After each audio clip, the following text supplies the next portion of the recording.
And before this video begins, I'd like to give a special shout out to my Asbantium level patron, Fallon Cortez.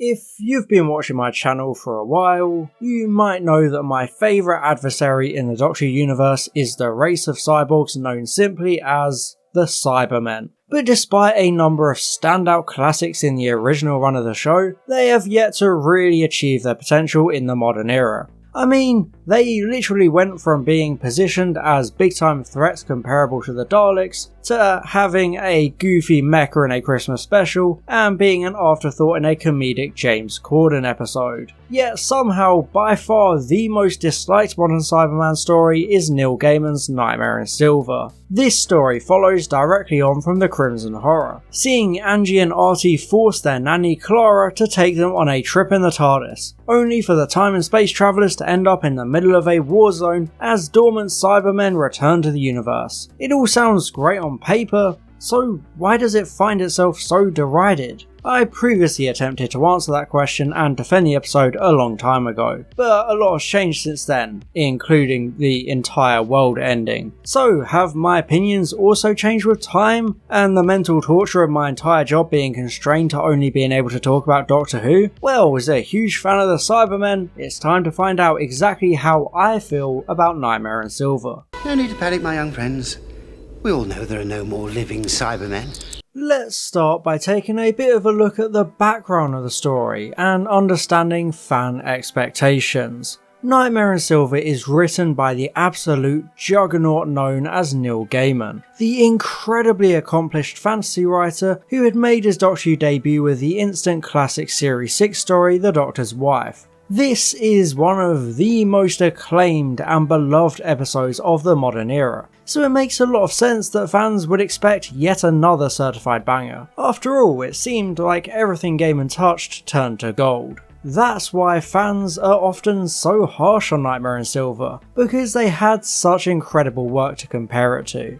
And to be fair to Gaiman, he has always been adamant that this episode was completely twisted and rewritten to the extent that it was barely even a story anymore. And I think that comes across at multiple points throughout the episode, with the story constantly at odds with itself and kind of stumbling along at parts. But despite this, I personally think it manages to hold itself together really well, particularly because of all the world building it achieves. You ran away, I will do what I was brought up to do. Live for the Empire, fight for the Empire, die for the Empire. Say what you will about Nightmare in Silver, but it's hard to deny the strength of its world building. Right from the beginning, we're introduced to Hedgewick's World of Wonders, the dilapidated, abandoned husk of a once popular outer space theme park.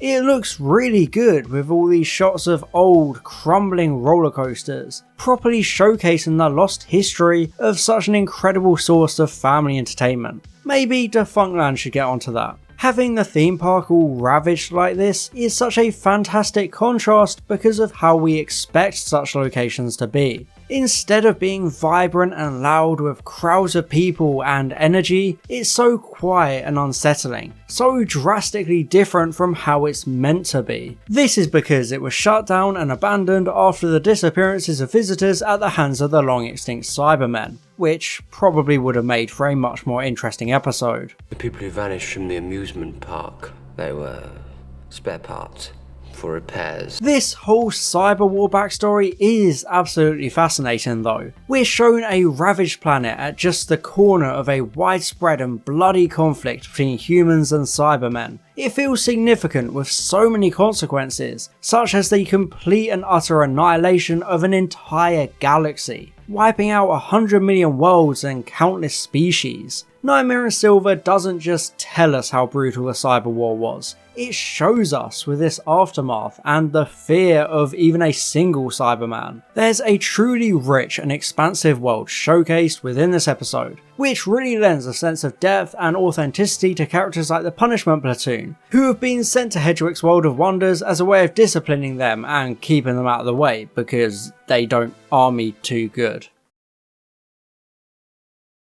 I think the Punishment Platoon is a brilliant and creative supporting cast for the episode. Right from the beginning, we're introduced to them being this ragtag group of underachievers and disappointments. They're almost the perfect opposite of the Cybermen because of how different they are. The antagonists are so uniform and well organised, whilst the punishment platoon is in all shapes and sizes with an awkward structure and low functionality. It's the complete polar opposite of how the Cybermen operate, which makes them good opposition. It means you root for the underdog punishment platoon so much more because you're constantly being reminded of how outgunned and outmatched they are.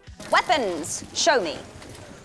Only one gun. At almost no point in the narrative do they feel like they have the ability to fight the Cybermen. They're just desperately trying to survive with what little equipment they have. Not only does the punishment platoon easily slip into this established post-war universe as a believable group of people, their existence also creates a very strong atmosphere of hopelessness and desperation, with plenty of fodder to kill off to constantly up the stakes and show the threat of the Cybermen as they rapidly grow in strength and power. We're a punishment platoon. We can't beat a Cyberman. Yes, let's talk about the villains of the piece. The Cybermen. These monsters were actually what convinced Neil Gaiman to write the episode, since he had so many other projects going on he was preferring at the time. However, he was swayed when Moffat suggested the writer could revamp the iconic Doctor Who monsters. At this point, the Cybermen hadn't really gone through a whole lot of changes since 2006. The design remained largely the same, and they only went through minor alterations over the years, which kind of reflected the lack of ideas for them. But Gaiman had been a Doctor Who fan for a very long time, and had his own machinations for the antagonists, inspired by their constant changes during Classic Who. Modern technology is always evolving and being updated on a regular basis, so Gaiman wanted his Cybermen to reflect that. I like this idea in principle because it makes the monsters very contemporary. How they're always on the cutting edge of technology and can assimilate things like phones to further their development. I also think the Cyber Mites are a massive step up from the Cyber Mats, which had made their weak return in closing time. Not even a cyber mat anymore, eh? Cyber mites. The mites feel like the logical progression of the concept, much smaller and able to swarm people and technology to assimilate them. They're like silverfish, these annoying, persistent little creatures who you can never really get rid of. I find it quite terrifying when they attack Weebly and the Doctor. It just makes them seem unstoppable and overwhelming. A brilliant new addition to the mythos of the Cybermen benefit in this story in a creative way, providing an insight into just how quickly the monsters can actually grow in number. It's hard to fight an enemy that uses your armies as spare parts. The other big change to the Cybermen is the new design, which is a lot more streamlined and robotic than the previous design. And that's saying a lot considering how mechanical the Cybermen are. The idea behind the Nightmare and Silver designs is the suggestion that the parallel world Cybermen made their way into our universe and merged with the original Mondasian Cybermen. Gaiman imagined them as a lot more stealthy and battle ready, which makes a lot of sense. But I personally don't care too much for the Iron Man approach. They look way too removed from the humanity and the organic element of the monster. There's just something a bit off about them, and I can never really vibe with this style. They're almost too streamlined, to the extent that they're barely recognisable as cyborgs. It's hard to imagine these actually being people or even just brains in the head. So I feel like the updated look is a bit of a letdown and detracts from the quality of the monsters. However, I do appreciate the rusted cyber suits reminding you of the history and almost passing the torch in a way, the disrepair of the costumes representing the need for reinvention. It's also nice how the lighting and the colours of the episode make the dull grey of the monsters stand out even more and seem that much more alien, because everything around them is bright and they're just there.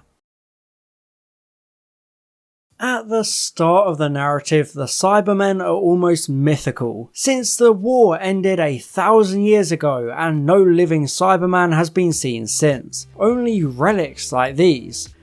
That was a Cyberman, but they're extinct. However, over the course of the episode they become stronger, partially converting Weebly and the Doctor to unleash a dormant army of 3 million warriors hidden away in tombs. It's a great premise for an episode about the Cybermen, with the only solution being to blow up the planet because these crafty antagonists are like mechanical cockroaches and survive anything you throw at them. They always make it out. but it's safe to say the episode goes a little bit too far with making them overpowered. The consequence of them constantly updating their technology is that they're always upgrading to become resistant against the weapons used against them. Hand pulls to the back of the neck? They just turn their head like an owl. Electrify the moat? They just magically stop themselves conducting electricity while in water. Shoot them in the face? Yeah, they just download a patch for it. I understand the point is to make the monsters so powerful and unstoppable that literally all you can do to fight them is nuke the entire planet. They're that strong. It's good in principle but not in practice. I just find it a bit overkill and it doesn't really seem appropriate for the Cybermen as a monster. It seems more akin to something the Daleks would do, which is why I think the villains of this and Asylum of the Daleks should have been swapped around, because that episode was perfect for the Cybermen and this episode feels a lot more like a Dalek story. So swapping the two villains around would improve the episode significantly. Behold, the enemy! However, the constant upgrades in the middle of the battle do provide a lot of high stakes for the narrative, driving home the hopelessness of the situation because there's nothing they can do about it. In Classic Who, the Cybermen were a universal threat, an established part of the Doctor Who ecosystem beyond Earth. The Cyber Wars were a part of the show's history even that far back. So it's excellent to see a giant army in this episode. Sure, we saw it back in series 2, but it's so much more effective in Nightmare and Silver, making them incredibly threatening in greater numbers. The Cybermen have roots all across the universe and have the ability to sprout up everywhere. These are cyborgs who have an obsession with converting the entire universe and making every single species just like them. So of course they would have to form big armies to crush their enemies with military might in order to subjugate any who fight back. It's also just nice to see the monsters away from Earth, since all of their modern appearances were very Earth-centric, with the exception of A Good Man Goes to War. So it's really fresh to see them somewhere else for a change, threatening other worlds in a nice callback to the classics, where the Doctor would be fighting them on Telos, Volga and Space Station Nerva.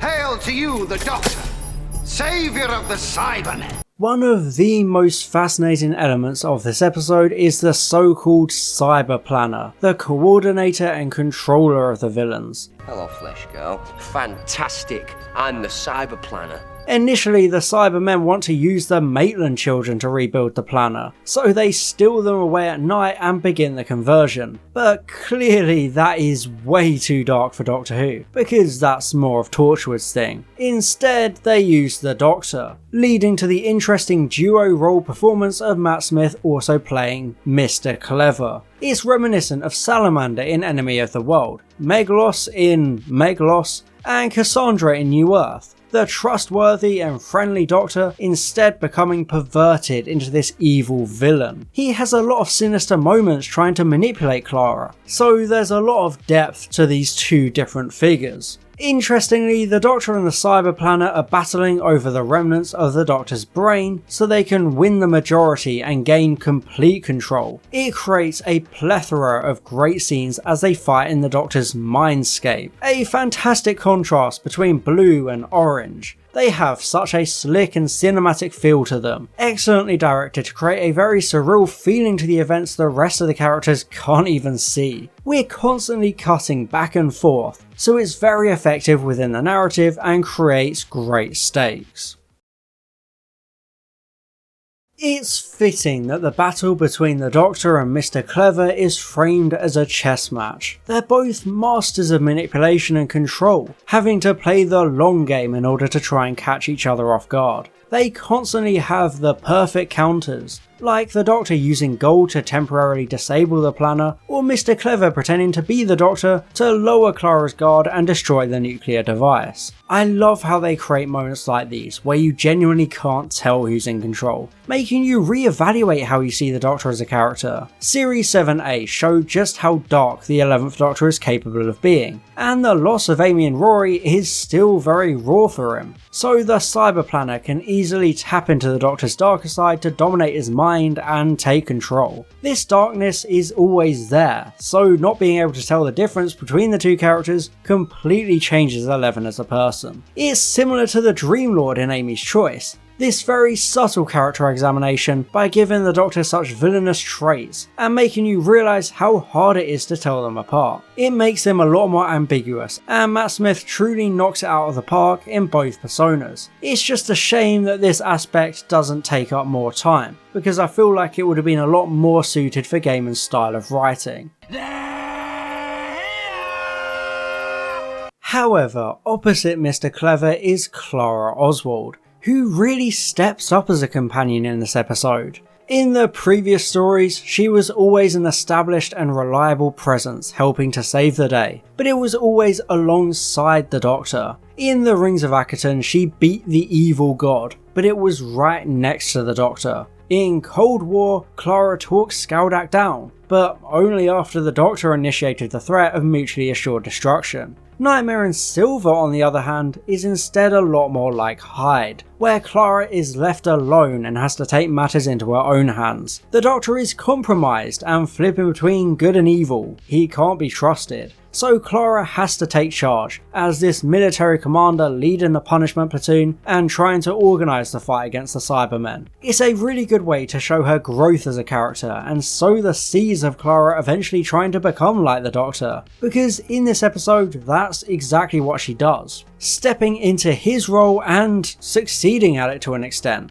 Obviously she isn't perfect and still has a long way to go, but Nightmare and Silver is the first step in a long road for the character, fueling her desire to emulate the Doctor. Jenna Coleman is phenomenal in this episode, as Clara is thrown out of her comfort zone. She's been travelling in the TARDIS for a while by this point, but such stark responsibility is still new to her, especially because she's still got the kids to look after and she is a very fierce and protective nanny. It's cool to see her on her own throughout this episode, proving she is very capable of being a companion and standing up to such terrifying threats, even when she can't rely on the Doctor. First good news of the day. Do it! By far the biggest downside of Nightmare and Silver is the presence of Angie and Artie Maitland, the children Clara has served as a nanny for since the Bells of St. John. They were consistently annoying in their cameo appearances, so obviously having an entire episode about them is a disaster waiting to happen. At the end of the Crimson Horror, Angie and Artie pestered their way on board the TARDIS, which is what this episode shows, and it's not great. The Maitland children are almost single-handedly proof of why a full family dynamic is unsuitable for Doctor Who, because children will always be very annoying. The acting is insufferable as per usual, but obviously you can cut the actors some slack because, you know, they're literally children after all. But the writing is just as bad. The siblings are always making these annoying remarks and thinking they know better than the experienced time and space travellers. Now, I understand they're meant to be annoying to an extent. They're supposed to get everyone else into trouble, but just because the episode achieves its intent doesn't make it any more bearable. It still sucks to have to sit through. And even worse, in early drafts, it would be implied that the Doctor brings an older Angie to marry Porridge. Which, yeah, I don't think I need to spell out why that's all kinds of weird and creepy.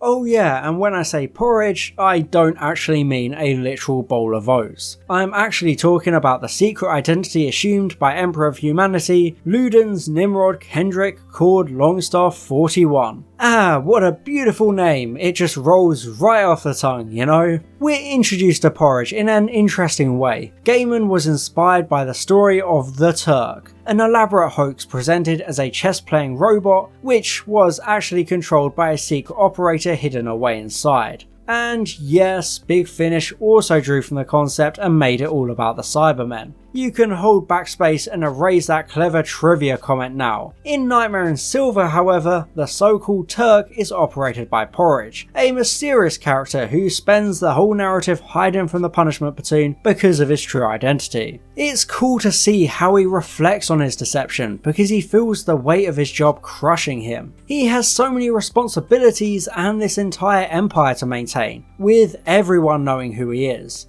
That's what happens when you're Emperor.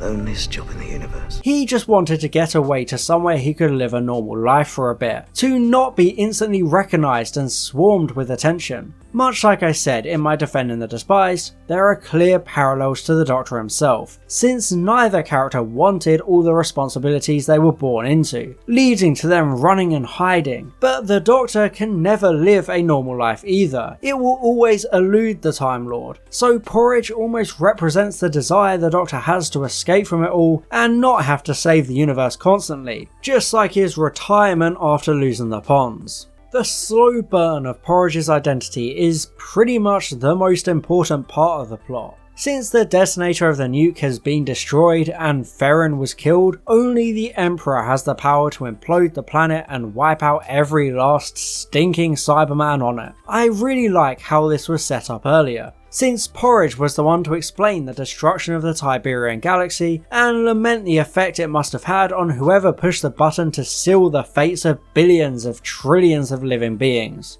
It perfectly sets the stage for Porridge to now push the button and destroy 3 million Cybermen and also his friend Weebly, who was too far converted to save. It fits his character journey well, him realising how much his empire needs him and his importance. It also subtly sets up Day of the Doctor, since that episode deals with the Doctor's decision to detonate a device to wipe out all of his people to defeat the Daleks. So it ties in quite well on a thematic level. It's a good way to end Nightmare in Silver, this last resort which makes the Cybermen still look strong and powerful, whilst also finding a suitable solution to get the protagonists out. I also adore the tease of a lone Cybermite surviving the destruction, floating in the debris of the planet, ready to begin the cycle of conversion and destruction all over again. This is one of my favourite visuals in the show, so ominous and foreboding, and as a confession, I even have an entire plot arc and 3-episode story about it ready to go if I ever become showrunner.